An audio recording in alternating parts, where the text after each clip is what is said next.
continue talking, I think I can talk louder than you can. I'm George Summers. I'm the other half of the duo, Carol and George. And we welcome you to our 16th symposium. One of these years, Charles Baxter is going to say, you can quit now, you finally got it right. It's like practicing any profession. You just keep practicing till you die. I don't know, I like that. Doctor's practice. For those that are new to the function, your signing up and attending makes you lifetime members of the Swamp Fox Murals Trail Society.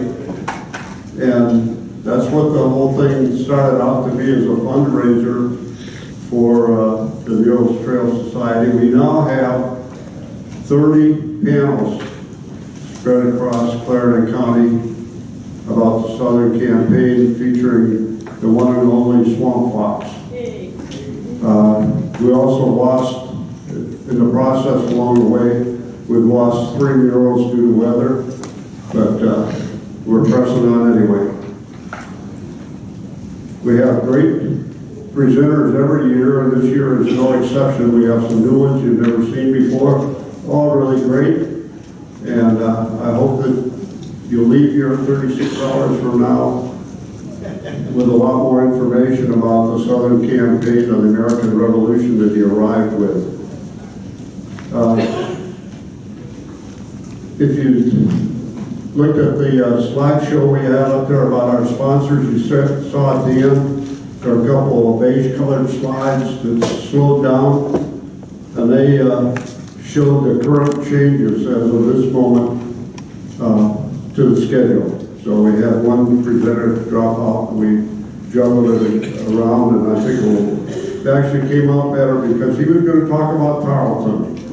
And I just, wasn't real sure that somebody in the audience would grab one of those swords out there and go after him. Divine intervention. Let's see, I already told you that. The authors out there, and there are some that it's been a mutual admiration society between us and them, because they came here and now they recruit some of you folks for us, and we appreciate that. And any word of mouth that you can give us is a help. And Charles Baxley is in the audience yet again, and you'll hear from him later. Charles, hold up your hand so the note. If there's anything about the Southern Campaign of the American Revolution, Charles's name is somewhere hidden in the bowels of the thing, because he's been pushing somebody else that's gullible like Carol and I to do something that makes the Southern Campaign light up across the sky. And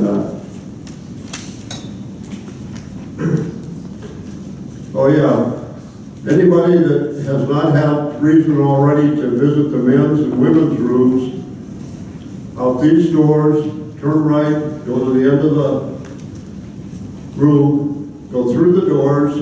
You can either go right, and the men keep going right, the ladies make one right turn and then a left turn, or you can go out the doors and turn left and go across the big hallway out there.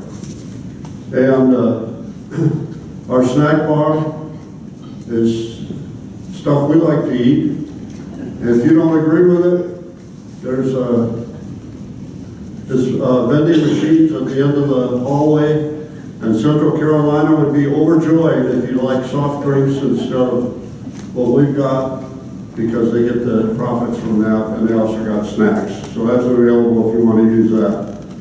When you leave, unless you have great need for these name tags, we'd appreciate it if you leave them so we can recycle them next year. And the same with the folders. If you don't need the plastic folders, you can leave them on the thing and just take the inside material. And anybody got any questions for me right now? Okay. The other thing is, I'm not going to stand up here and read a lengthy bio for everybody. So that's why you got the sheep in there. If you flip over, the first one you see is J. And if you look at the back, there's a place to take notes. And if you run out of paper, you know, slip to the next one, maybe you won't fill it up on the next one.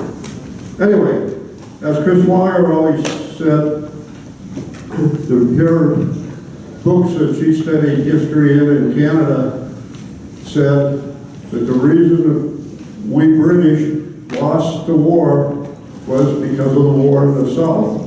So if the British say they lost the war, why for 235 years have we not been saying we won the American Revolution in the South? The Charles Baxley's trying hard to get that across the world. Okay, Jay, if you would like to come forward, I would like to give you the mic. And while he's walking up here, this is the on-off switch for the mic.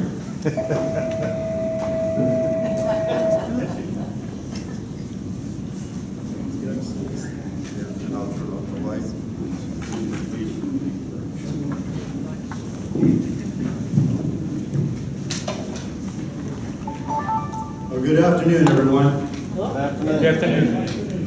Yeah, this is a great opportunity to be here, and I tell you what, many thanks to Carol and George for putting on another symposium. Let's give them a hand, please.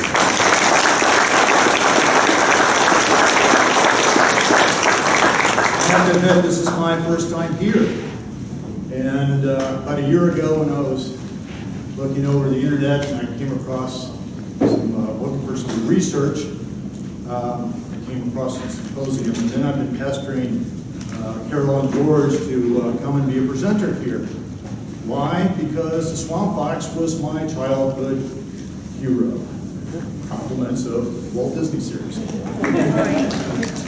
But also, the connection is that I have two great-grandfathers who served in the Upper Granville Regiment in Marion's Brigade. So I am here to learn more about Marion's Brigade. I'm sitting next to J.D. Lewis for a purpose.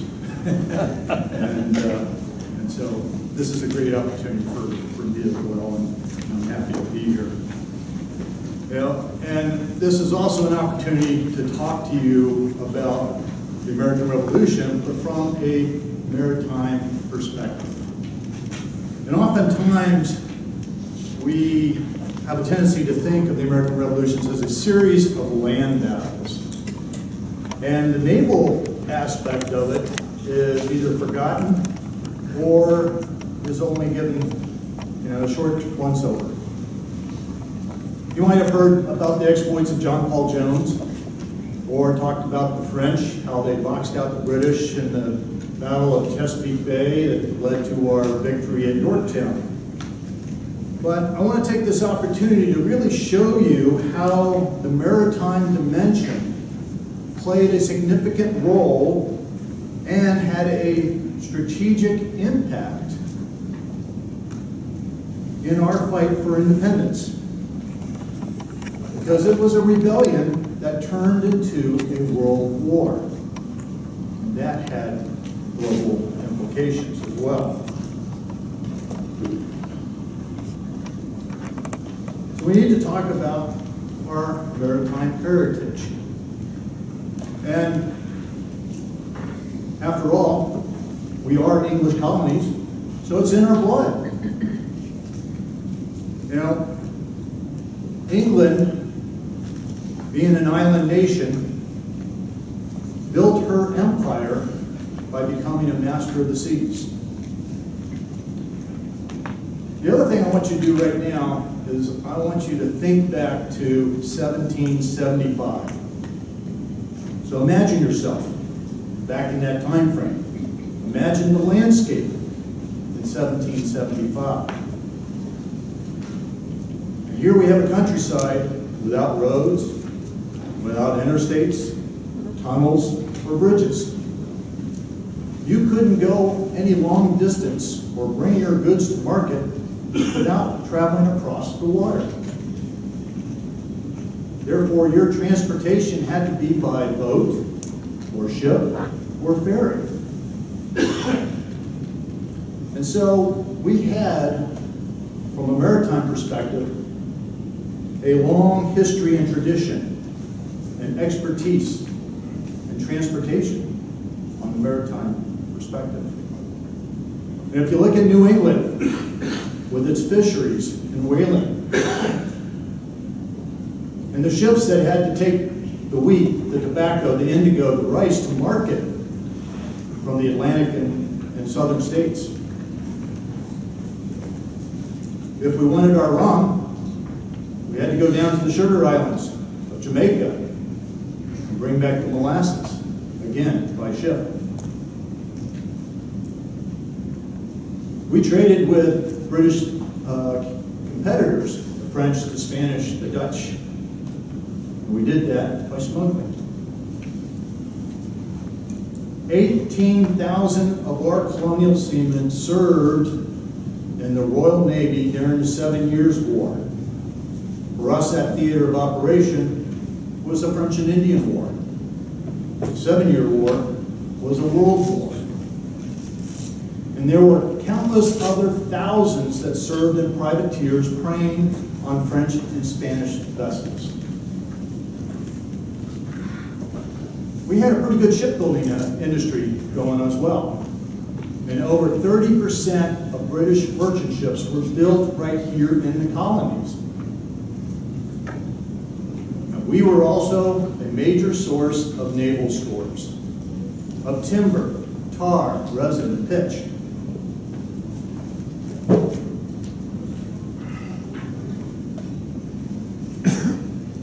Now, we teach in the war colleges that war planning is mainly an effort of logistics. And that is, how do we supply our combat power in the field and sustain it so that we can be victorious while denying the logistics to our enemy so they cannot sustain their combat. We also teach the war planners how to identify and attack the enemy's center of gravity. Well, we also put in measures in place to support and defend our own center of gravity. For the British, their center of gravity was their Royal Navy and its merchant fleet. In the very beginning, 1775, 76, the Royal Navy basically had undisputed control of the American station, but they couldn't capitalize on it. And I'll talk about that in a few slides. For us, in our United Colonies, now states, our center of gravity was the Continental Army under George Washington. But when we first came to the fight, what did we have? Fowling pieces, squirrel guns, shotguns, a few rifles here and there, but not the military-grade weaponry that we needed with bayonets, cannons, to go fight the British on the field. So we needed those military arms. And the only way we were going to get them was overseas from foreign powers. So, combining all that, our naval forces, including our privateers, engaged in a maritime guerrilla warfare. And then when the foreign navies came to play, we were able to challenge the Royal Navy for command of the seas. So I contend, ladies and gentlemen, that the war was won and lost at sea. So allow me to prove my case. So let's talk about the British. Now, 12 years before, as we've just finished talking about, was the ending of another world war called the 7 Years' War. Again, our portion of that was the French and Indian War.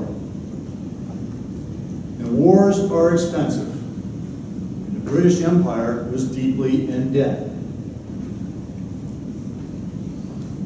But they came out number one as a colonial power around the world with the largest navy. And in 1775, they had 270 ships. 130 of those were ships of the line. Those are your frigates, your cruisers, your battleships. Case in point, if you take one battleship, in order to put one together, to construct it, it took 60 acres of timber to build one. 60 acres. And shortly after 1776, we added another 43 vessels to the American station. And by the end of the war, when all the other foreign allies came on board and were challenging the Brits, they had rebuilt their fleet to 483, but only 27 more ships were sent here. So what were they tasked with doing? Well, there were basically three of them. One was to blockade more than 1,000 miles of coastline from Maine to Georgia as the crow flies. As the crow flies. So if I take the shoreline of Virginia, I go through all the little bays and estuaries and rivers and Chesapeake Bay and the Outer Banks and the Eastern Shore, that number comes out to 3,300 miles, just in Virginia alone. And that's pretty difficult to try and blockade, even using, at the beginning, 30 ships to do so, or 73, or even 100. They're also tasked with protecting the convoys. So when the privateers came swooping down, they were picking off the merchant ships and supply ships one by one. They had to group them together and put their warships to protect the convoys. Okay, so here's another task. And the third task was they had to support British Army operations. So when Cornwallis came down from New York to go and capture Charleston, he came by ship, military transports, guarded by warships. And that's how he brought his army down. But one other thing that was competing there was that Britain had arch enemies called France and Spain, who were gearing up for another go at them. And they knew that.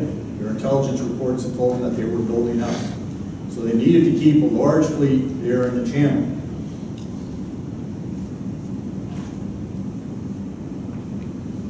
All that being said, the Royal Navy was in pretty bad shape. As I said, that wars are expensive. The British Empire was deeply in debt. And so they had to reduce funding all the way around, much like we've done in the past. And so that money that was coming to the Royal Navy, who has protected her shorelines, protected her industry, protected her fleets, all right, also got reduced. But because of graft and corruption with the government officials, the reduced amount of funding that was coming down was now people were taking bits and putting it in their pocket. And so a much smaller amount was finally getting down to repair the ships and pay the crew.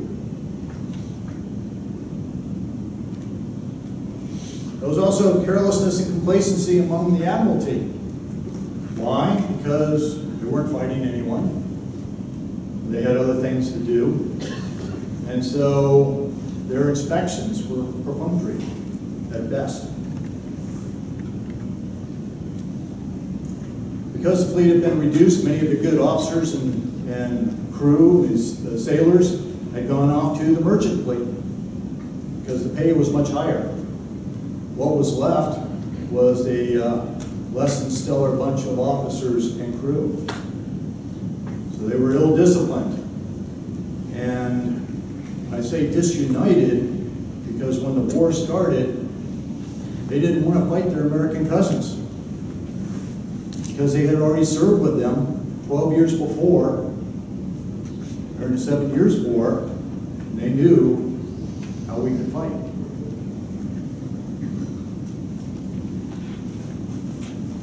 Needless to say, that fleet, the British Navy, were basically a bunch of virtual wrecks. Out of 270 ships in 1775, there were basically a fleet on paper.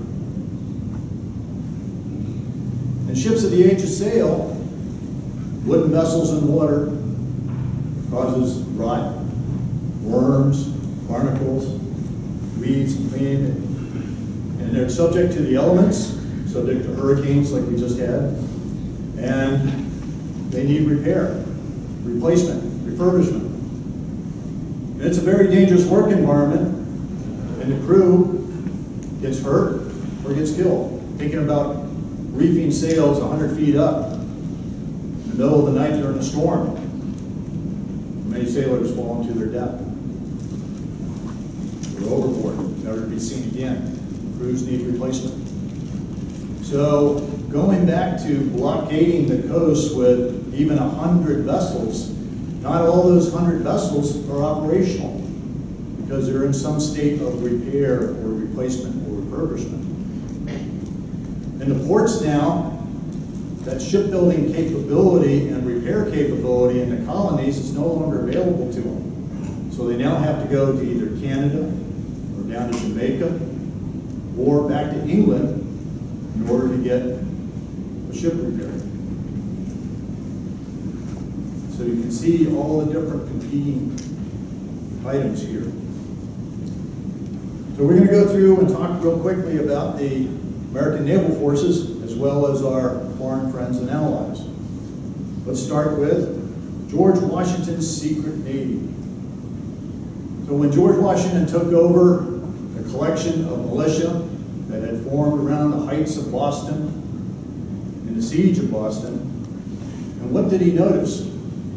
He noticed that the supply ships were coming in and out of the harbor. And he goes, well, what type of siege is this? You know, it's so porous, I can't stop it. And so he pleaded to Congress. First off, I need supplies, I need food, I need military equipment for my militia here if we're going to go fight the British. And item number two, I need you to invest in a naval force to stop these ships from going in and out of the harbor so we can have a true siege. Well, they were reluctant. Why? Because at that stage of the game, we were still conflicted. We were a house divided. Half hoped for reconciliation with King George, and the other half wanted total separation and independence. Plus, Congress didn't have any money. We didn't have the means to tax. That's what got us into trouble with England in the first place. And so we also had, at that early stage, no means to really borrow. So, what did Washington do, recognizing all these factors? Well, he sent an agent up to Beverly and Marblehead, purchased 8 schooners, get them outfitted, and go and tackle those supply ships. Don't go after the warships. That's a bad thing to do. We could lose too many ships that way. But go after the supply ships. And so the first one went out, it was the Hannah, in September. And she went and captured a merchant ship that the British had captured. And unfortunately, this prize belonged to John Langley, who happened to be a member of Congress. Oops, secrets now out. So much for George Washington's secret navy. So over the next 6 months, these 8 vessels captured 55 supply ships. Many of them carrying guns, gunpowder, and cannon, siege mortar that was necessary for outfitting an army and for the siege of Boston. Here's a model of the schooner Hannah.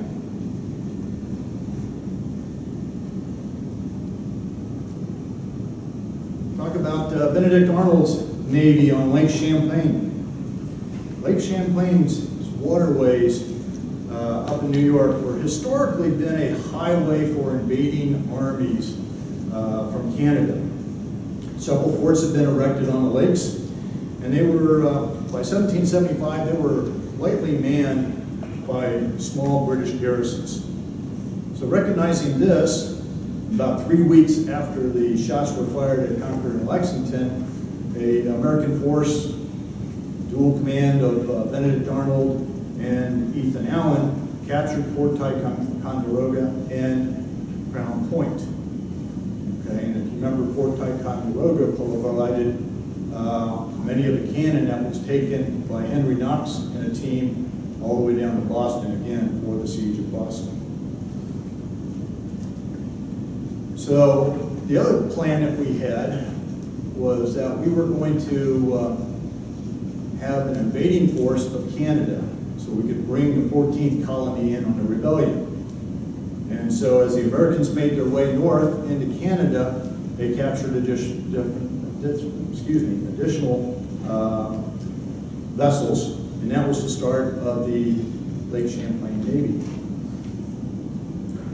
Unfortunately, that invasion of Canada failed, and by the end of winter, those forces came home, and Congress started looking at what had transpired and said, we've now opened up the highway for the British to come south and invade us. And so they issued a proclamation there in June of 1776 and said to build with all expedition as many galleys and armed vessels as shall be sufficient to make indisputable masters of Lake Champlain and George. And so we had a big shipbuilding effort going on.